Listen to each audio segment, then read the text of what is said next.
Hello and welcome back to my channel. My name is Mariah and today we are going to dive even deeper into the poetry pool, as I like to call it. I started my writing journey almost exactly a year ago now, and now that I've had that entire year to build up a collection of poems, there are definitely some things that I've noticed pop up again and again, some patterns and themes and topics. But today I wanted to talk about how I write them and things that I've noticed about my writing style.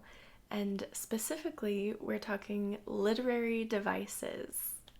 And I'm so excited. I definitely have some favorites that I know are my favorites and I love using them, but there are also some that have sneakily become some of my favorites and I don't notice them until I go back and read my poems and I'm like, hey, how did you get there? Where did you come from? I don't know, but I love it. So this is a little insight into what makes up my writing style, and I wanted to make some tea and share them with you, so let's get right to it.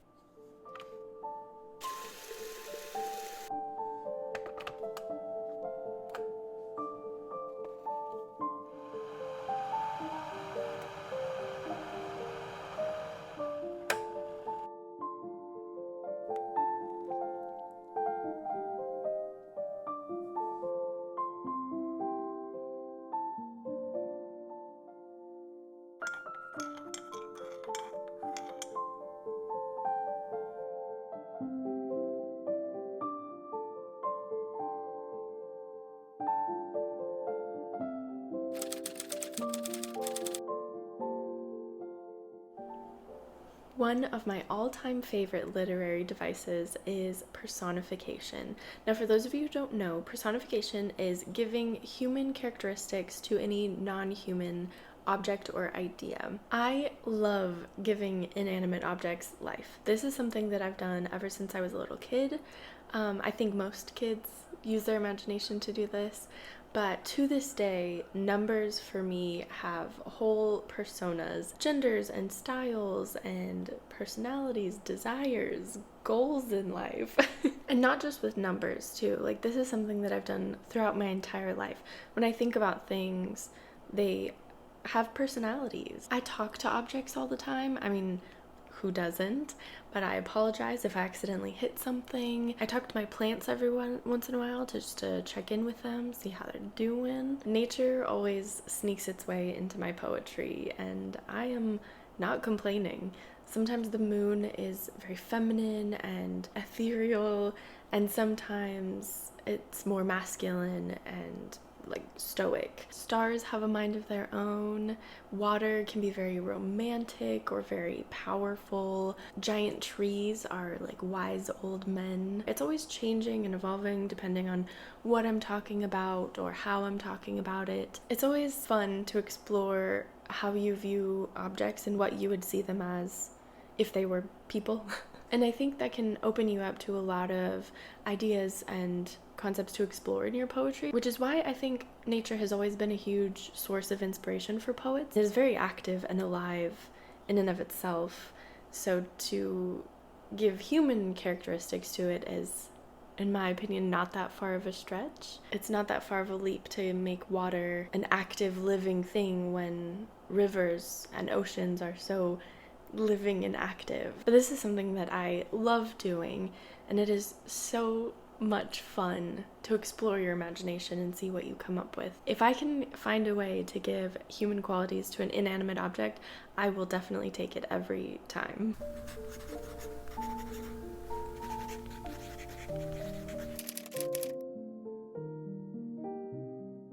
The next literary device I wanted to share with you guys is the metaphor or simile. Now, they are very similar. A metaphor is basically when you say that one thing is another thing when that is literally impossible. And a simile is just a metaphor that uses like or as. For me, metaphors and personification are a team.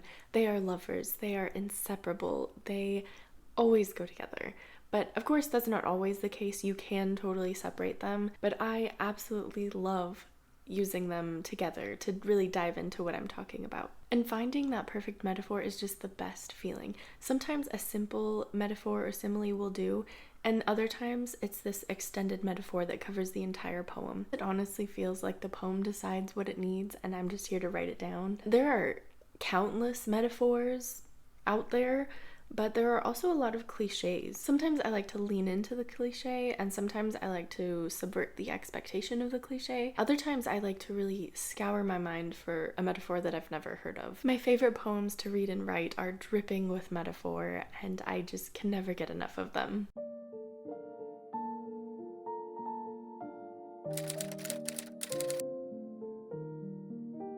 Now I want to talk about rhyme and rhythm. I'm sure we all know what that means. They are very self-explanatory. Some poems are fast-paced while others meander. All words and poems have a rhythm to them, whether it's at the forefront of your mind or not. Line breaks make a huge impact on the pace of a poem. If you take the same sentence and you put a line break in it at different points, you're going to read it differently than if it was just one sentence contained in one line. Punctuation also makes a big difference.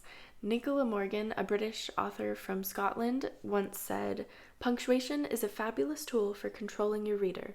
You even get to control where they breathe. That's what I call power." I think it's so fun to play around with different punctuations, different line breaks, just to see how a poem would read and how it flows. Rhyme, I think, is a bit more obvious. You notice it a bit more when it's there, but it can be just as powerful and useful. I love to start a poem by not rhyming or only rhyming a few words here and there. It creates this sort of chaos or non-structure at the beginning of a poem, depending on the mood or the tone that you're trying to convey. And then as you continue the transition of a poem, I like to then put a lot of rhyme at the end, whether it's like a lot of the same rhyme or you're finally rhyming couplets or what have you, taking it from that chaos, unpredictability to structured and more routine.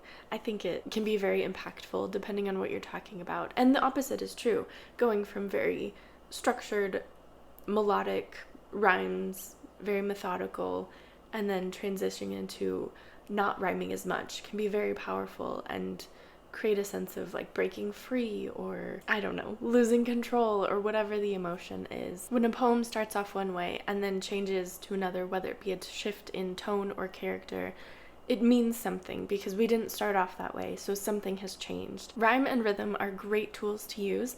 I think that they are a lot of fun because they can make a poem easier to read sometimes because you expect the rhyme to happen and you get into the flow of the poem, the rhythm of the poem. And I have a quote from Virginia Woolf that talks about this. "Style is a very simple matter. It is all rhythm. Once you get that, you can't use the wrong words." That quote stuck with me and I was like, I know exactly what she means. I relate to that so much. It is so fun when you're writing a poem and you just hear it in your head as you're writing it down and it just flows. These are just tools, again, that I love to use and sometimes can be very helpful in writing a poem, especially if you pay attention to how you're going to use them.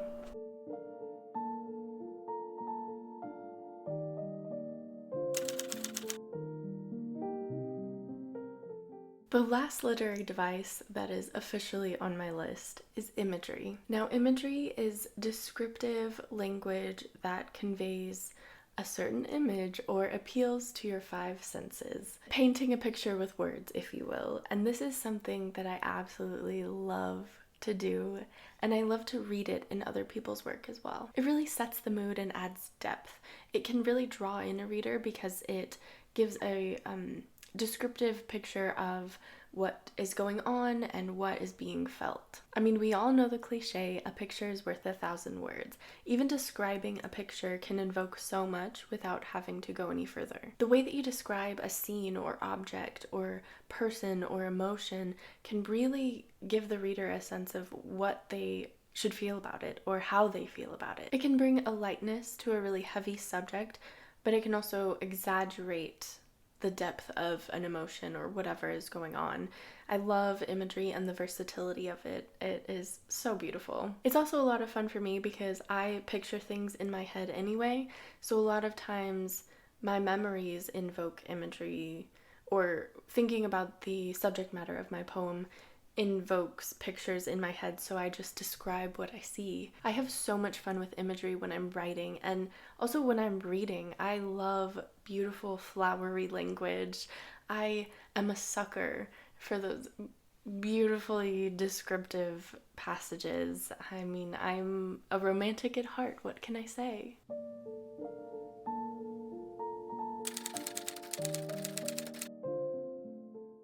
So along with those literary devices, I had a couple of honorable mentions, if you will, that I wanted to share with you guys. And the first one is alliteration.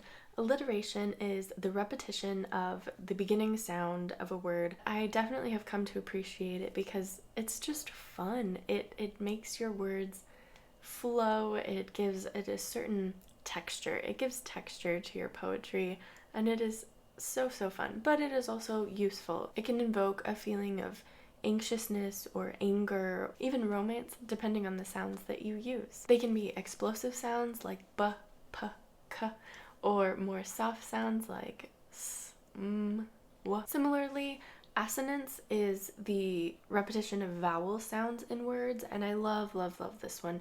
I think a really good example of this is Taylor Swift's song Ivy. I think it's like the pre-chorus or something. And the old widow goes to the stone every day, but I don't want to just sit here and wait.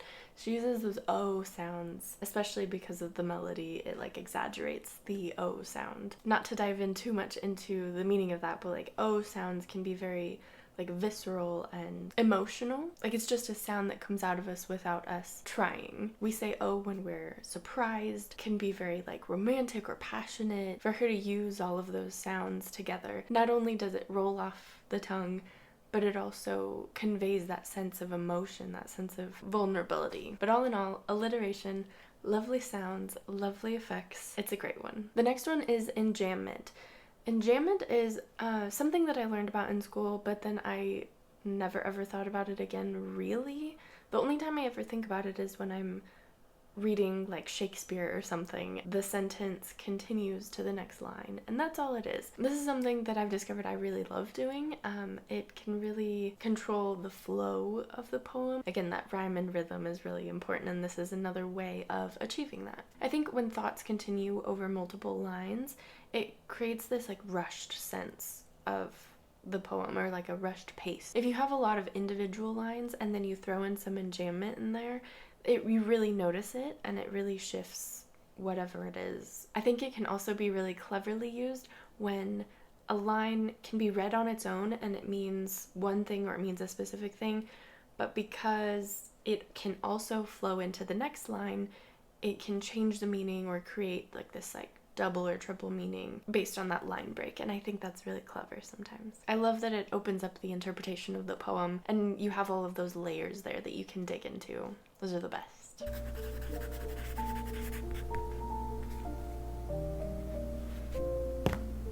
And that basically sums up my writing style. Thank you for going on this little journey of self-reflection with me. I have so much fun noticing these things in my writing and other people's writing, and I think it's really useful to know these things and to know how to use them and what they're used for. It really opens up your world when it comes to writing and digging deeper into your writing. I've said this before, but it remains to be true. It's like practicing scales on a piano or guitar before you're playing actual music. Once you learn the basics, you are more equipped to create freely and more expressively. Even if you're not saying like, I'm going to put 3 metaphors here and 1 enjambment here, it eventually naturally flows into your writing. You will start to instinctively know what your poem needs and where to put it as you develop your craft. There are so many literary devices out there. These are just some of the ones that I use and are some of my favorites to use. But let me know which ones you use. I would love to hear from you. Which are your favorites? Thank you so much for watching my videos. I really appreciate each and every one of you who stay and watch my videos. It means so much to me. But keep reading, keep writing, and until next time, remember what we stay alive for.